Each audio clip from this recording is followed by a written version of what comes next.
একটা মেয়ে যে স্বামীর সম্মান বোঝে না, সে কিসের স্ত্রী? আর সবার একটাই সমস্যা, আমার স্বামী ভালো না, আমার স্বামী ভালো। তার ধারণা যে তার স্বামী ভালো না, বাকিদের সবার স্বামী ভালো।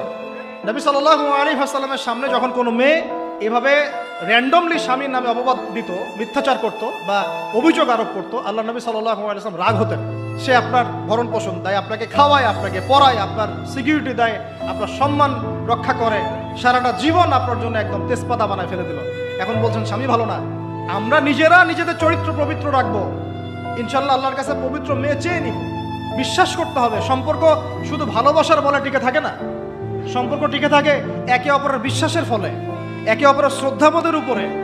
মেয়েদের মেয়েদের দিনদার মেয়েদের মধ্যে যে পরিমাণ স্বামীর প্রতি অশ্রদ্ধা, অসম্মান, আর বেদিনদের ব্যাপারে বলার তো আমার ভাষাই নাই। মনে করবেন না যে কেউ মাদ্রাসায় পড়লেই একদম দুধে দেওয়া তুলসী পাতা হয়ে যায়, না, ভুল ধারণা আপনার, কখনো নয়।